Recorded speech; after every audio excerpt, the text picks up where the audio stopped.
Começa agora mais um podcast Reconectados, série Distopia, segundo episódio.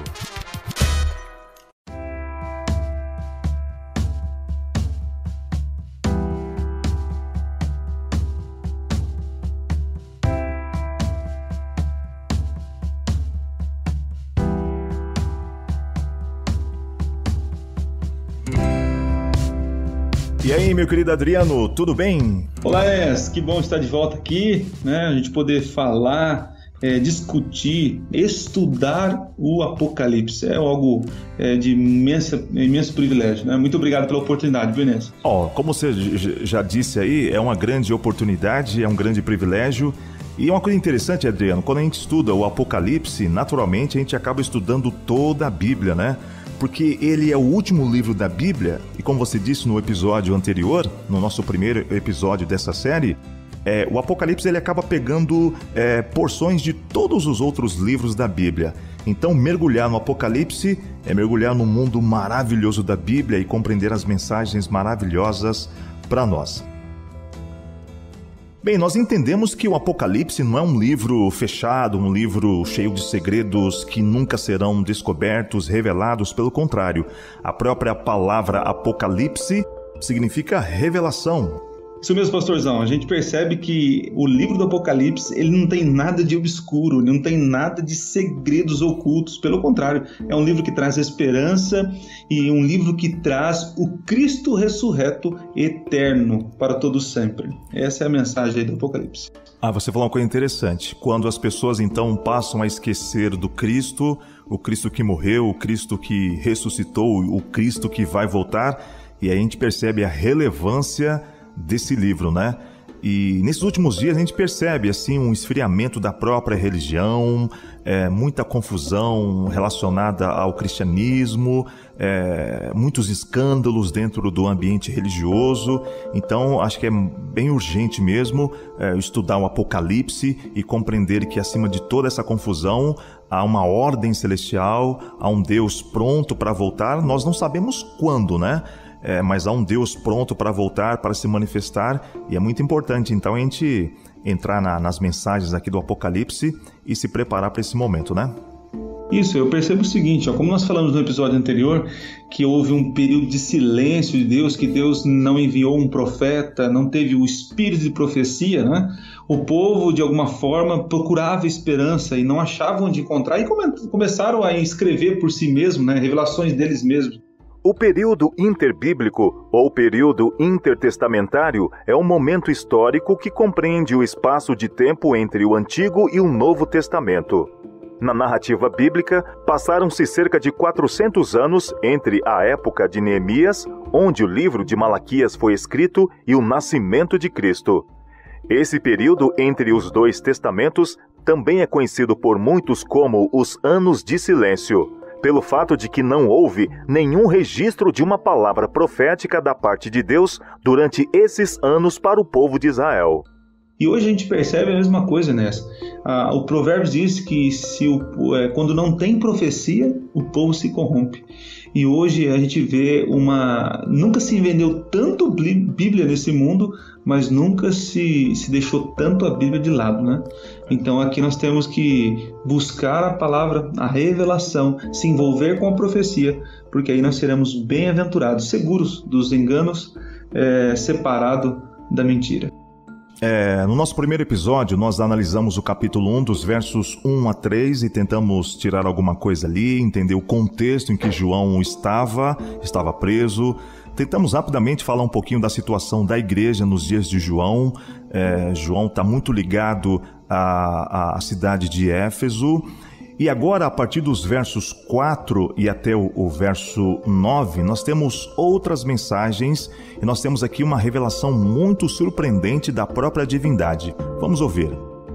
João, às 7 igrejas que se encontram na Ásia, graça e paz a vós outros, da parte daquele que é, que era e que há de vir, da parte dos 7 Espíritos que se acham diante do seu trono, e da parte de Jesus Cristo, a fiel testemunha, o primogênito dos mortos e o soberano dos reis da terra, aquele que nos ama e pelo seu sangue nos libertou dos nossos pecados e nos constituiu reino, sacerdotes para o seu Deus e Pai. A ele a glória e o domínio pelos séculos dos séculos. Amém. Eis que vem com as nuvens, e todo olho o verá, até quantos o traspassaram, e todas as tribos da terra se lamentarão sobre ele, certamente. Amém. Eu sou o Alfa e o Ômega, diz o Senhor Deus, aquele que é, que era e que há de vir, o Todo-Poderoso. Apocalipse capítulo 1, versos 4 a 8. Então, Adriano, aqui nos versos 4 a 10, uma coisa que se destaca aqui são as três pessoas da Trindade: o Pai, o Filho e o Espírito Santo. Então parece que os três, de uma forma assim bem mais explícita, bem mais intencional, eu diria até mais apaixonada, eles são revelados aqui trabalhando na salvação da raça humana, né? Isso, aqui interessante que o verso 4, ele acaba se iniciando como uma apresentação, né? uma epístola ali. A partir do verso 4 ali, João ele começa a apresentar de quem vem a mensagem, né? Então vem da parte daquele que é, que era e que há de vir. Muitos teólogos eles classificam essa parte aqui do verso algo ligado com o Êxodo, né? Lá quando Moisés ele conversando com Deus, e Deus diz, eu sou te enviou. Então aqui é uma referência ao próprio Pai. Você vai ver também, se você avançar uma página aí, você vai observar que no capítulo 4, diz que o ancião de dias, ele senta no trono, tá certo? Uhum. Mas, continuando aqui, no verso 8, os 4 seres viventes, eles, com suas 6 asas, eles começam a adorar, proclamar aquele que está sentado no trono, o ancião de dias. Ele diz assim, santo, santo, santo é o Senhor Deus Todo-Poderoso. Aí diz, quem é esse ancião de dias? Aquele que era, que é e que há de vir. Então aqui é uma referência clara ao Pai, que senta no trono e que é o mantenedor da vida e do universo. Então aqui, Adriano, na introdução, João faz, né, a introdução, João, né, dizendo que ele está enviando as cartas, a carta, né, o livro do Apocalipse às 7 igrejas que se encontram lá na Ásia, e aí ele escreve aqui uma referência a Deus, né, aquele que é, que era e que há de vir, e como você citou aí, ao Deus Todo-Poderoso que senta no trono, porque às vezes há uma confusão de que esse aqui que está aparecendo aqui, logo no começo, é Jesus, né? Isso, né? Porque é o seguinte, a divindade, né? Eu vou usar esse termo em vez de trindade, porque é mais moderna e até melhor. Trindade. Crença cristã de que a divindade consiste de 3 pessoas divinas e coeternas, Pai, Filho e Espírito Santo, que são um em natureza, caráter e propósito. Não existem 3 deuses, e sim um Deus manifesto em 3 pessoas. A divindade, ela trabalha de forma triuna, né? Sempre junto, em conjunto. Você vai encontrar isso na criação, no batismo de Jesus, no batismo, né? Que nós batizamos aí. E sempre a trindade, a divindade, ela está em conjunta. E interessante que nós evangélicos, nós adventistas, falamos muito sobre a volta de Jesus. E fazemos algumas imagens, figuras, né? Jesus com os anjos, porque é apresentado isso em Mateus 24, quando é dito que ele virá nas nuvens com todos os seus anjos, né? Mas é interessante que agora Apocalipse, ele amplia a revelação dessa volta. Uhum. Aqui a revelação está dizendo que não é apenas Jesus e os seus anjos que vão vir resgatar os seus, mas o próprio Deus, o Pai, estará vindo sobre o seu trono. Olha que coisa fantástica, né? Então aqui nós temos uma ampliação, não está de uma forma nenhuma cancelando a revelação passada, mas pelo contrário, está ampliando, dizendo que não somente o próprio Jesus virá, mas o Pai virá no seu resplendor e glória. Então, aí Deus, o Pai, ele é sempre mostrado aqui, principalmente no Apocalipse e outras partes também dos livros proféticos do Antigo Testamento, é associado a um trono, Deus assentado em um trono. E também fala, diz, né, aquele que é, que era e que há de vir, e também da parte dos 7 espíritos que se acham diante do seu trono. Então João está escrevendo, ele está dizendo assim, olha, estou escrevendo da parte daquele que está sentado no trono, que é, que era e que há de vir, e também da parte dos 7 espíritos que se acham diante do seu trono. Então, aquele que é, que era e que há de vir é Deus o Pai. E aí tem uma referência a 7 espíritos. São 7 espíritos, é um... Como é essa linguagem aqui do Apocalipse?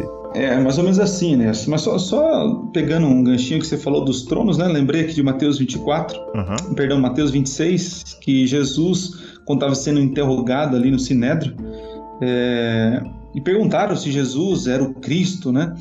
E Jesus diz, né, que ele é o Filho de Deus, e aí eles falam blasfêmia e tal, acusam Jesus, e Jesus no verso 24 diz assim, respondeu Jesus, tu a disseste, entretanto eu vos declaro que desde agora vereis o Filho do Homem assentado à direita do Todo-Poderoso, mesma palavra que aparece em Apocalipse, vindo sobre as nuvens do céu. Então Jesus está sentado ao lado aí do trono de Deus, né? E só lembrando o ouvinte aí, para quem não sabe, o trono de Deus não é um trono inglês, né? É um trono como se fosse um divã. Por isso que no capítulo 2 de Apocalipse, as pessoas são convidadas a sentar no trono de Deus, né? Capítulo 3, que diz que, verso 21, ao vencedor, dali a sentar-se comigo no meu trono, assim como também eu venci e me sentei com meu Pai no seu trono. Então, o trono ali sempre cabe mais um, né? Então, Deus virá no seu trono, Jesus também estará nesse trono, mas aí então aparece a figura dos 7 espíritos. E tem um verso, Enéas, muito interessante em Isaías, que fala sobre esses 7 espíritos. Eu queria convidar você lá para Isaías, no capítulo 11. É um texto muito interessante falando do Espírito do Senhor. Então, Isaías, capítulo 11, vamos ler o verso 1 e o verso 2. Diz assim na minha versão, diz que do tronco de Jessé sairá um rebento e das suas raízes um renovo. Repousará sobre ele o Espírito do Senhor, o Espírito da sabedoria, de entendimento, o Espírito de conselho e de fortaleza, e de conhecimento e do temor do Senhor. Então percebemos ali 3 qualidades ou 3 adjetivos para esse Espírito. 7 adjetivos, 7 qualidades para esse Espírito. Por isso aqui a expressão 7 Espíritos, né? O 7 em Apocalipse, ele tem como símbolo da plenitude, da perfeição, né? Esses mesmos 7 espíritos, né, eles voltam a aparecer. Interessante que no capítulo 4, onde nós vemos o trono de Deus, que está sentado, o ancião de dias, né? Você vai encontrar também os 7 espíritos lá. Está no verso 2, capítulo 4 de Apocalipse, verso 2. E imediatamente eu me achei em espírito, e eis armado no céu um trono, e no trono alguém sentado. E aí diz o seguinte,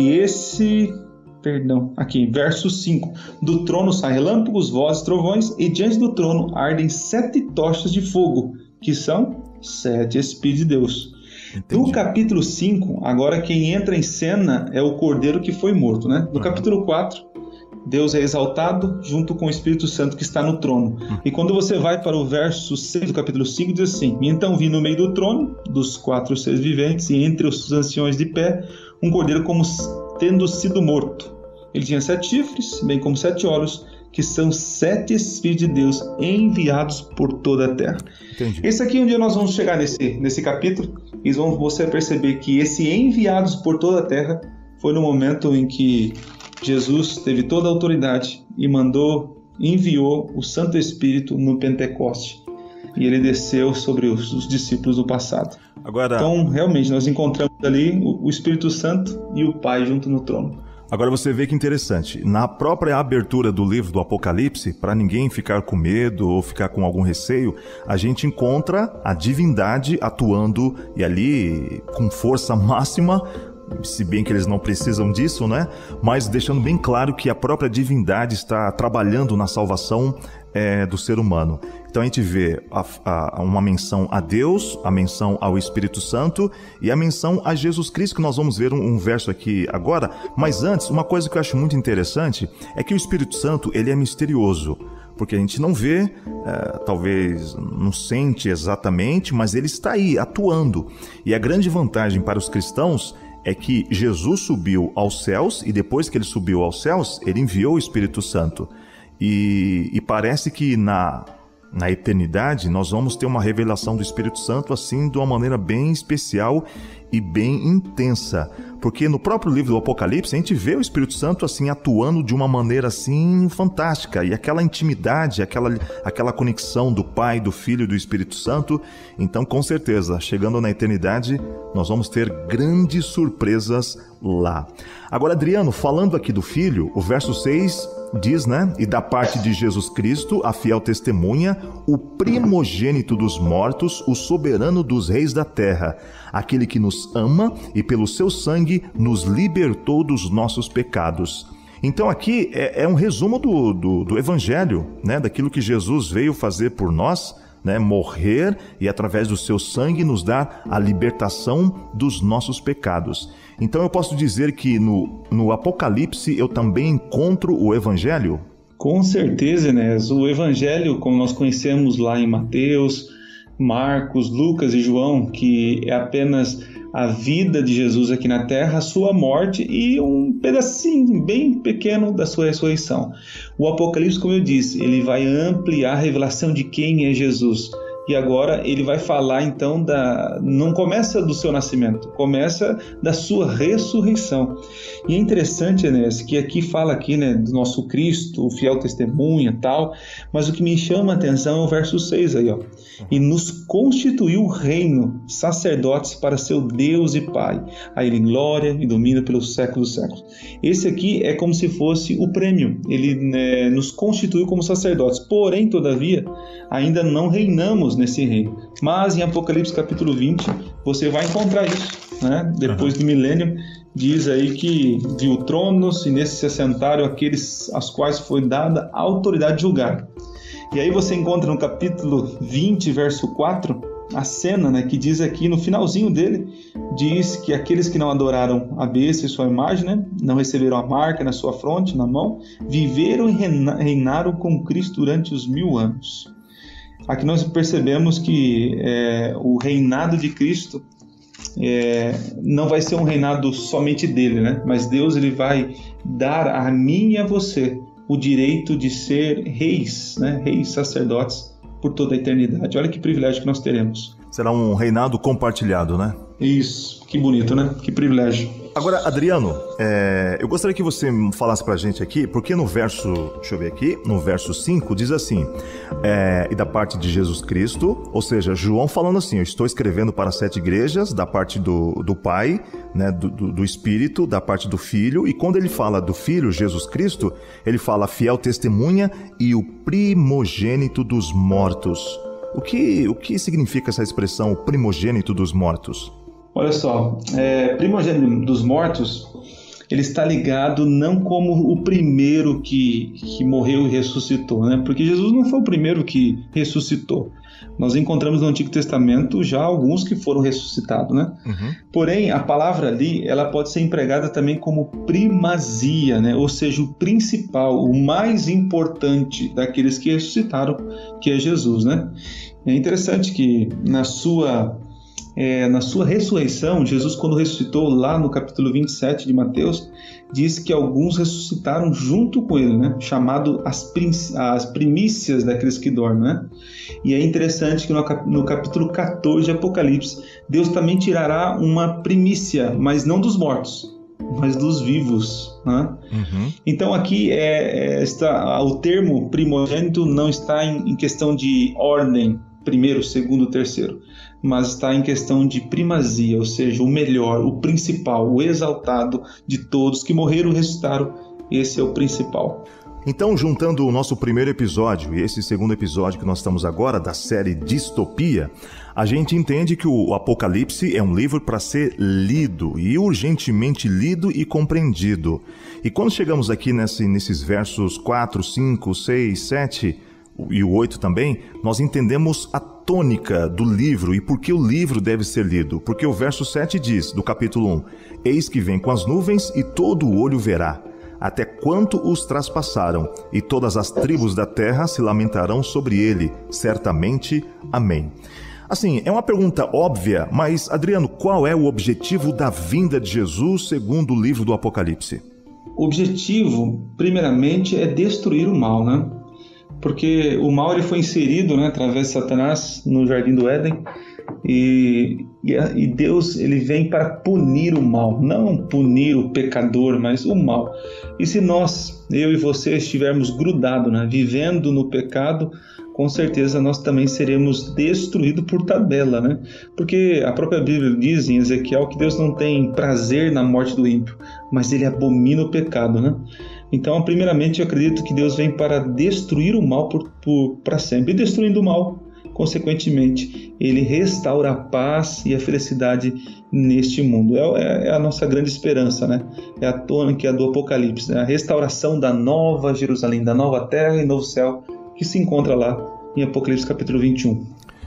Para muitos é uma fantasia entender que dos céus, e é isso que diz a Bíblia, dos céus virá alguém, virão outras pessoas, no caso anjos, né, a própria divindade se manifestando, e aí diz que todo o olho o verá. Esse evento é um evento, porque tem a teoria do arrebatamento secreto, mas o que está dizendo aí o Apocalipse capítulo 1, verso 7?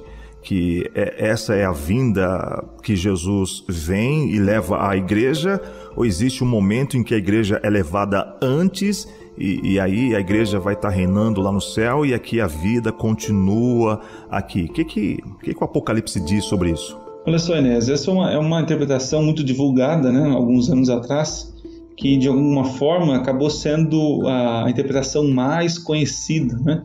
Porque Hollywood, né, fazendo os filmes deixados para trás, acabou atraindo um grande público, dizendo então que a igreja seria arrebatada para o céu e aí haveria um período aqui de sofrimento, de uma segunda chance.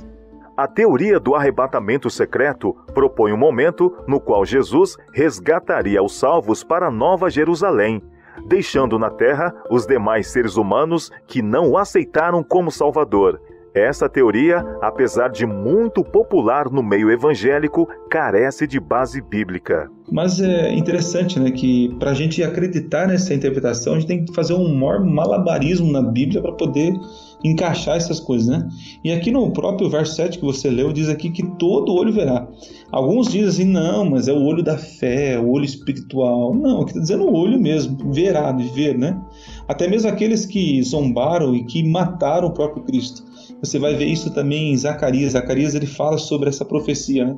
Que aqueles que maltrataram o filho, né, enviado por Deus, eles teriam a punição e ressuscitariam para ver e sentir a vergonha pelas suas atitudes, né? E também conclui aqui, ó, diz aqui que todas as tribos da terra se lamentarão sobre ele, né? Aqui no sentido de que as tribos da terra. Interessante que a referência em Apocalipse, quando o Apocalipse está dizendo assim, aqueles que habitam na terra e aqueles que habitam na terra. Todo esse grupo, né, que aqueles que habitam na terra, é aqueles que vivem para a terra, que vivem para o pecado, né? Uhum. Então as tribos são aqueles que vão se lamentar, né? Porque vai ter dois grupos, né? Quando Cristo voltar, um grupo vai estar feliz e alegre, porque o seu lugar não é na terra. Outros vão estar tristes, né, e vão se lamentar porque a sua morte será na terra. Então aí o Apocalipse capítulo 1 verso 7 diz que até mesmo aqueles que tiveram participação na morte de Jesus, eles zombavam até dizendo, você não é o rei? Então se manifeste, faça alguma coisa, faça algum sinal. Então esses que zombaram de Jesus, antes da volta de Jesus, vão ressuscitar para ver Jesus, porque essas pessoas estão mortas. Alguns, para defender essa ideia, que eu acredito que é bem possível, né? Eles usam João capítulo 5. Vamos ver se eu acertei aqui de cabeça. João capítulo 5 tem uma referência para essa ideia aí. Esse está no verso 28. Não vos maravilheis disso, porque vem a hora em que todos que se acham nos túmulos ouvirão sua voz e sairão. Os que tiveram feito o bem, para a ressurreição da vida. Os que tiverem praticado o mal, para a ressurreição do juízo. Esse aqui, os que tiverem praticado o mal para a ressurreição do juízo, se encaixa aqueles zombadores, aqueles assassinos que mataram Jesus, que poderiam ter feito algo, mas não fizeram, né? Preferiram o escárnio, preferiram mostrar que tinham mais autoridade que o próprio Filho de Deus. Não reconheceram, né, que Cristo era o Messias enviado para salvar o mundo.